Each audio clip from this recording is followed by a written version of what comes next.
Vous avez décidé de créer votre compte sur Carl. Félicitations et bienvenue.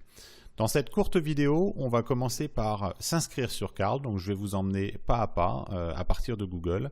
Toutes les étapes jusqu'à ce que votre compte Carl soit créé. Vous allez voir, ça ne prend que quelques minutes. Donc la première chose à faire, vous allez sur Google. Vous tapez Join Carl, comme ça tout attaché. Et vous allez nous trouver ici joincarl.limo. Donc ne vous inquiétez pas, quand vous arrivez sur votre page, tout sera en français. Moi je suis aux États-Unis, donc tout s'affiche évidemment en anglais. Donc sur cette page, on va vous demander quelques rapides informations au sujet de votre entreprise, à commencer par son nom. Donc on va créer Paris Limousine, par exemple. Administrateur, nom, prénom. Donc là, je vais mettre un faux email parce que mon email est déjà associé à un compte Carl. Donc voilà, @yopmail.com. Bien entendu, vous mettrez un email auquel vous puissiez être joint puisque c'est à celui-ci que Carl vous enverra toutes les informations relatives à vos courses, etc. Donc c'est très important. Pareil pour le numéro de téléphone. Voilà, je mets un faux numéro de téléphone pour pouvoir créer mon compte, puisque le mien est déjà associé à un compte. Vous allez ici inscrire votre numéro d'immatriculation. Donc ce numéro d'immatriculation, c'est celui que vous a donné la préfecture en tant que société de VTC ou de LOTI. Vous allez le renseigner ici, par exemple EVTC 75 4, 5, 6, 7, 8, 9. Je tape ensuite l'adresse de mon entreprise, 66 avenue des Champs-Élysées. Il va falloir aller un petit peu plus loin. Voilà. Ma devise, c'est l'euro. Donc ma société fonctionne en euros. J'y touche pas. Vous avez en principe l'inscription à Carl qui est gratuite en ce moment. Donc profitez-en. Et vous acceptez les termes et conditions. Et vous pouvez créer votre compte. Donc ce qui va se passer quand vous allez cliquer là-dessus, vous allez recevoir automatiquement un email dans les secondes ou minutes qui suivent avec vos identifiants pour vous connecter à votre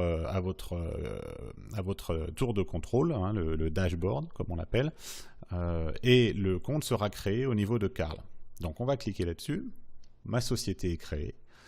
Je vais maintenant ajouter des véhicules. Donc vous pouvez sauter ces étapes et vous rendre directement sur votre dashboard. Moi, je vous conseille, pour démarrer, d'ajouter une première voiture. Hein, je vais rajouter une Peugeot 508. Voilà, on va chercher... Oui, mon écran est un petit peu bizarre par moment. Peugeot 508, couleur noire.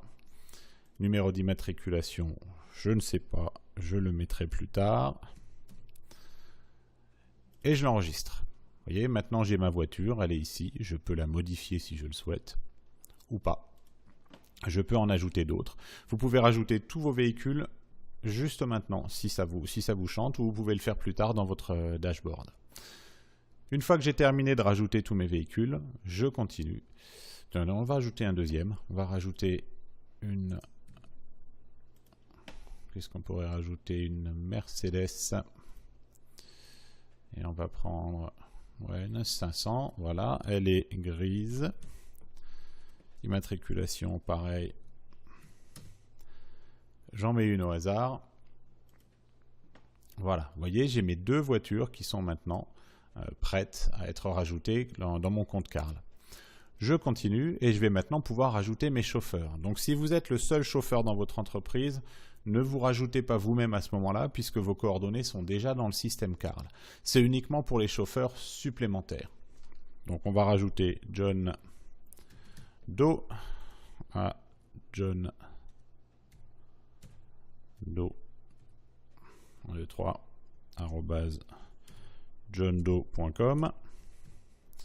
Évidemment, John Doe, lorsque son compte sera créé, va recevoir lui aussi un email avec ses identifiants pour se connecter à l'application chauffeur, à la Carl Driver App, avec laquelle vos chauffeurs vont pouvoir gérer leurs courses. Donc je lui mets un numéro de téléphone 06 01 02 03 04 Et je vais dire à quel véhicule il peut être attaché. Donc j'ai ma 508 par exemple. Je peux en ajouter d'autres comme ma S500. Ce qui veut dire que John Doe aura le droit de conduire ces deux voitures-là. Je règle ensuite quels sont les moments où John Doe travaille. Donc en l'occurrence, John Doe, il ne travaille pas le vendredi, mais il travaille le dimanche. Et il travaille tous les jours de 9 h du matin, voilà, jusqu'à 6 h du soir, 5 h du soir, 6 h du soir. Je vais pouvoir régler vraiment ces horaires ici. Voilà, tous les soirs à 6 h. Vous pourrez évidemment modifier toutes ces informations une fois que vous serez dans votre dashboard. Ici, je vais régler le temps entre la commande et la course. C'est-à-dire que je peux décider que mon chauffeur, John Doe, a besoin d'au moins 1 heure entre le moment où un client commande et le moment où la course peut potentiellement démarrer. C'est pas tellement important quand vous avez un chauffeur en salarié qui va travailler tous les jours de 9 h à 6 h. Vous pouvez très bien le laisser sur 1 heure. En revanche, si vous vous mettez vous disponible 24 h sur 24, vous n'avez pas envie que quelqu'un vous fasse une réservation à 3 h du matin pour un départ à 4 h du matin parce que vous risquez de ne pas entendre la notification sur votre téléphone et c'est là que ce réglage prend tout son sens. Donc là, on va le laisser à 1 heure. On enregistre et vous voyez maintenant que j'ai dans ma liste de chauffeurs, j'ai John Doe. Je peux rajouter un deuxième chauffeur si je veux ou passer à l'étape suivante. Voilà. J'ai terminé mon réglage, vous voyez, ça s'est passé très rapidement, 5 minutes, et vous êtes prêt à fonctionner sur Carl. Il ne vous reste plus qu'à vous rendre sur votre dashboard, et on verra ça dans la prochaine vidéo.